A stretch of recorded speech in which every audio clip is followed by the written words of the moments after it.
Good morning, everyone.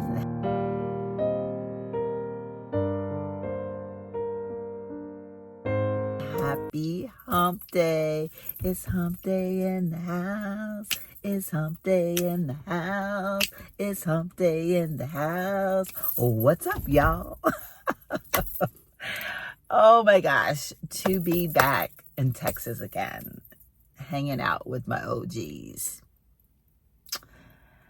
It is just a thought right now, but it's a time that's going to come. Today, I wanted to do a little chat moment. I honestly know that I have very little time, so I'm going to have to chat with you this morning and chat with you tomorrow morning because I need to be inside at work in a few minutes. And y'all know I'm very long-winded. We kind of want to chat about the realization of where I am after losing my parents. My parents died just a few days apart from each other. If you don't know, I am the baby of the family. I have an older brother and an older sister, 11 and 13 years older than me. My brother's 13 years older than me. I just went home to Virginia to spend some time with my brother, and my sister lives in Charlotte. So I am centrally located between my brother and my sister. Part of my reasoning or my decision factor in moving to Myrtle Beach, not only to be with my husband, obviously, but to be closer with my brother and my sister.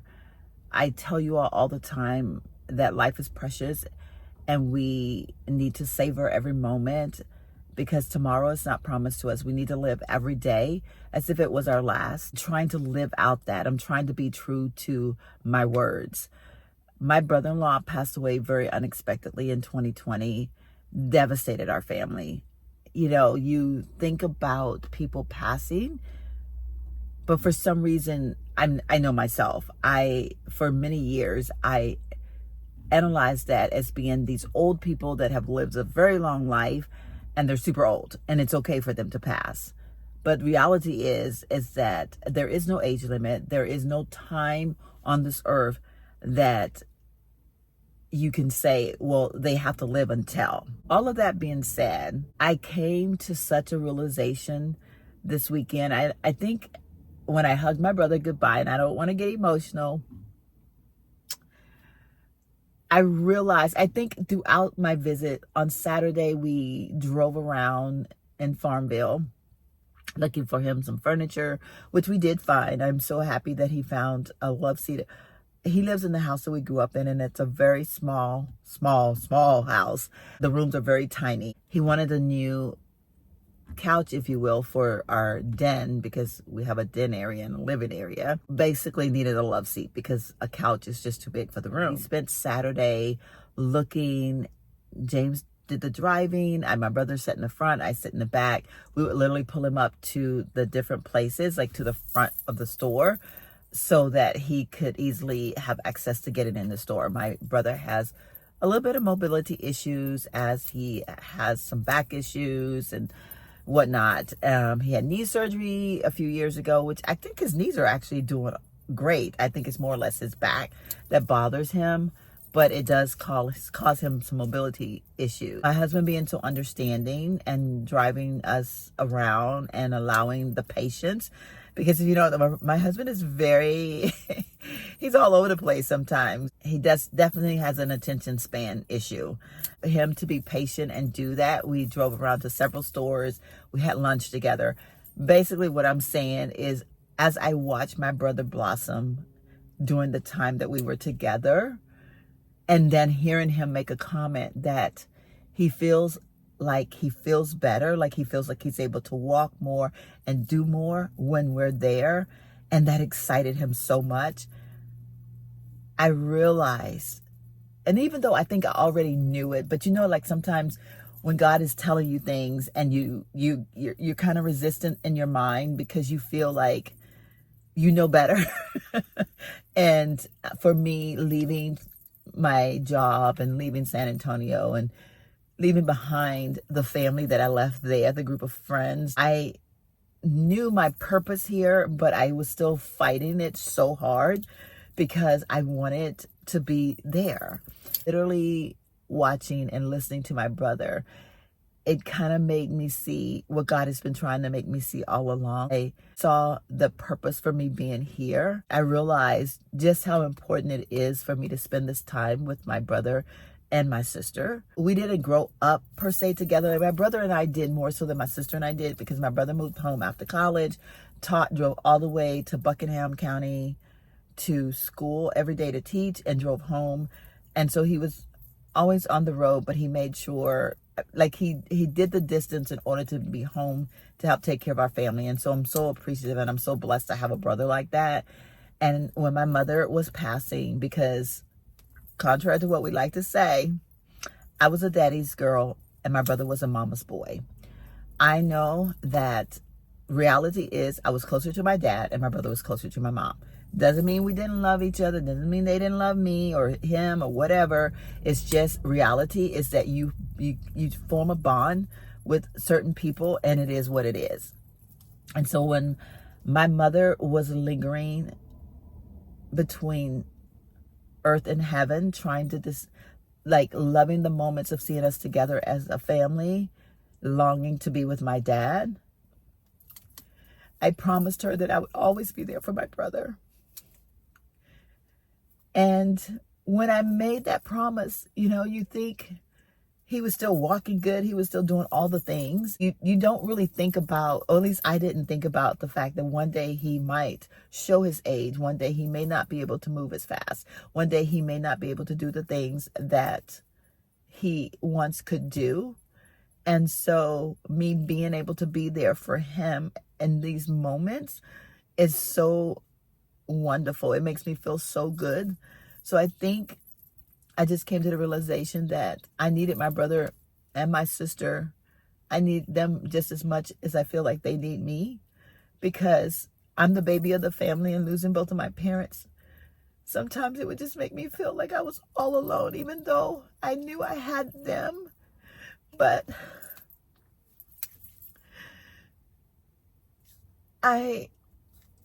it's nice to have that hug. Like when I hugged my brother, I just felt so comforted. So like it was almost as good as when my daddy used to hug me. Okay, I gotta stop because I gotta go into work, and obviously I'm getting very emotional, and we don't need all of that right now. So we're gonna just put our little visor up, and we're gonna try to get ourselves together. We gotta go into work. Okay, y'all, bear with me. We're gonna resume this conversation maybe tomorrow morning. I don't know how much of this I'll get up. Maybe I'll end up ending it here. I don't know. We'll figure it all out. But yeah, we'll talk later. Good morning. Happy payday. Oh my gosh. If I look like I've been crying, I'm going to be transparent and say I've been crying. I was listening to the clip that I did yesterday morning. As I was driving here, I thought, I have no idea what I said yesterday. One of the things about me, and I feel like it's probably the good and the downfall of me with my YouTube channel, I don't do a lot of planning most of the time. I feel like because I want my channel to be real life, I like the authenticity of me just picking up the camera and letting whatever needs to come out. I share with you the things that I do for real. I don't create events to go to vlog, to make it seem like, oh my God, life is just perfect for me.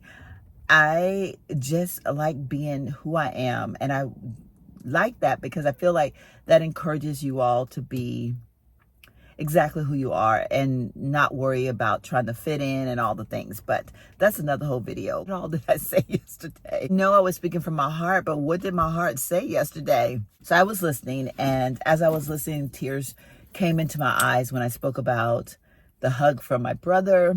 I don't want to repeat that, and I kind of feel like I need to clarify, because I feel like I kind of went into from one extreme to the other, and I just started talking about how much I need my brother, my sister, as much as I feel like they need me. I don't know how that transition went over, but it is true. God works in such mysterious ways. I came here kicking and screaming. I've been here for 6 months technically. I've been opening up slowly, surely to the city, but at the same time, I am still holding on, and I'm not going to let go of San Antonio by no means, because I know that I created new roots there. My traveling will take me back to my roots. But I also know that this is where I need to be right now. And so I think this past weekend, being with my brother, it just really made it real, just how God had all of this planned out and how God had everything ready for me, even though I didn't really want to. I felt a warmth that I had not felt at all since I've been here. And it's not to say that my husband hasn't made me feel warm. I mean, he has done a great job, to be honest with y'all, making me feel good here in Myrtle Beach. And I am so grateful for that. It's one of the hardest things I have done in a long time, like as far as like life type stuff, not like going through health issues or anything like that, because I've been there too. I never imagined myself leaving San Antonio, and I never imagined myself being able to drive to my brother's house or my sister's house on a weekend and spend time with them. This is all, I feel like I'm just rambling right now, but again, I don't script out my videos. It's just like me and y'all just sitting here having a conversation. And you know, when you're talking to your bestie, you be all over the place. One of y'all will say something and then you'll start that conversation. Then the other one will say something, y'all will start that conversation. In fact, a lot of times when Molly and I would talk, we would laugh because we'd be like, okay, well, what were we talking about at first? Because one thing leads to another. So we sitting here having a face-to-face chat through YouTube, okay? But yeah, so anyway, so much came to play in my mind. Like, things made sense to me this weekend. And I feel much more relieved about being here.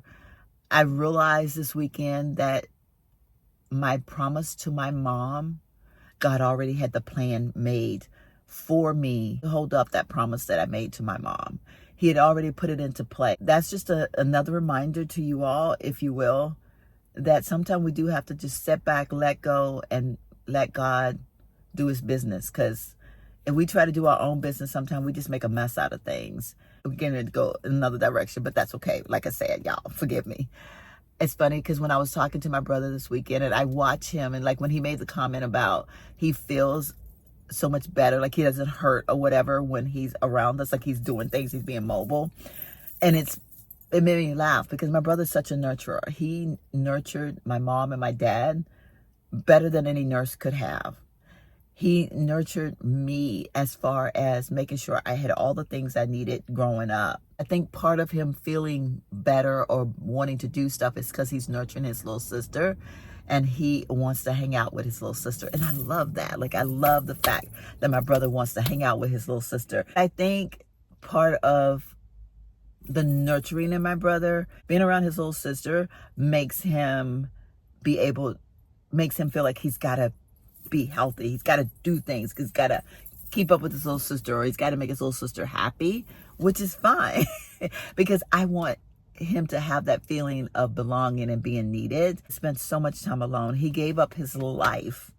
He's never been married, no children. He gave up his life for mom, dad, me. My sister, and when you all hear me, it feels like I leave my sister out a lot.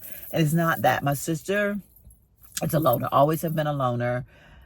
You have to love and respect everybody for who they are. My sister got married right out of college, moved away, lived in Richmond, Virginia with my brother-in-law, like had her family, you know. Then they moved to Charlotte, North Carolina, where they were there until my brother-in-law passed away, and my sister still lives there. She's got my niece. She's just never been that person that's been all up in family. She's just a loner. She does her own thing. She had no desire to move back home. She had no desire to be a part of the country life, Keysville life after she left, and that's okay. I love my sister so much, and I'm so glad to be close enough to her because we too had our moments when I went to visit her, and I'm going to visit her again real soon. I'll have to talk about it in another video, but we too came to a realization of how much we need each other, even though we didn't know that. Like, even though we were both, and I won't say we because I wasn't fighting it, but she was fighting it way more than I was because she doesn't want to need anybody. And I think she realized that, you know what, she might need her little sister. And I've always known I need my big sister, but it's just a difference in how we are. But the moral of this conversation today, basically, losing my parents and being the baby of my family, I didn't realize the impact it had on me until I think this weekend. I don't think I realized how much, like, I know every day I miss them. I know every day, all those things. Like, you know, the common things that it's a holiday or their birthday, and our anniversary was my dad's birthday. The heart feels those things so deeply. There was just something about that hug. There was just something about that hug that my brother gave me that just put everything into perspective. Let me know, yep, you miss your mom and dad. Yep. You needed to be here in Myrtle Beach. You needed to be close to your family because you were missing something too over all these years that you weren't aware that you really were missing. And so now not only will you be here to help out your brother and your sister and to be here with your husband so that your marriage can thrive, but you are in a healing process yourself. You're getting the things that God intended for you to have that you didn't even know that you were missing. And yes, you're missing your son, your daughter-in-law, your grandson, your friends. You know, you're missing them tremendously. This is a season that you need to be in for a different type of healing. Listening to this video, watching this video, whatever, and you're confused about the season that you're in. You don't understand that you're feeling like maybe God's not listening, or maybe you don't even know. Like you think you're getting along just fine, but then you sometimes do feel like a little void in your body and your mind and your heart. What's going on? Or you're having to make decisions that you never thought you had to make. If you're feeling like, man, I want to scream. I feel like I'm going to explode. You're not alone. All of the things I just said are all the things I've been feeling. I've been feeling them specifically for like the last year. And then coming here, they just intensified. But I know if I think back, I can think back to losing my parents and how I grieved them, I mourned them, I longed for them, but there was still something, and I didn't know what it was. And I think I figured all that out this weekend. So you're not alone. We figure out our things in all due time, and no one person can put us there or take us there or give it to us. You know, like it's something that God has to help us through within ourselves.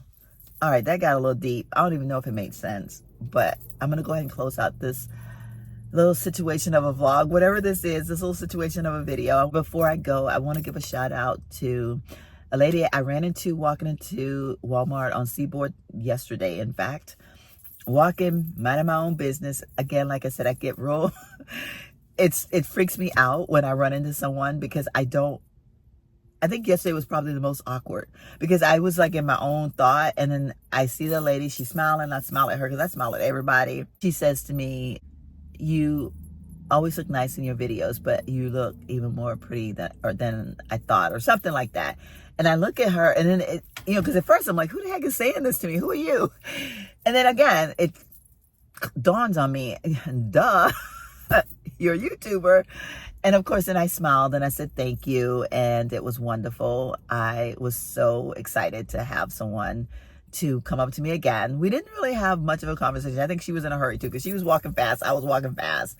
She was probably getting off work. I was getting off work. I was headed there to pick up my prescription. But Sita, thank you for saying hello to me. Hopefully we'll run into each other again where we can actually have a conversation. If you frequent that Walmart, comment below and let me know. She said she didn't watch any of my videos in a long time. So Sita, find a downtime, go get yourself some coffee, catch up on my vlogs, okay? Because I need your support. But I do thank you for supporting my channel and in whatever way that you do. Thank you all so much for spending this time with me, allowing me to come into your life, into your home, and hopefully into your heart. If you're watching this video for the first time and you have no idea who I am, my name is Sheila, and I vlog my real life experiences here in Myrtle Beach. Please go ahead and hit the subscribe button. Give this video a thumbs up. Turn on your notifications, and if you are a returning subscriber, you already know the love I feel for you. See you in the next one. Bye-bye.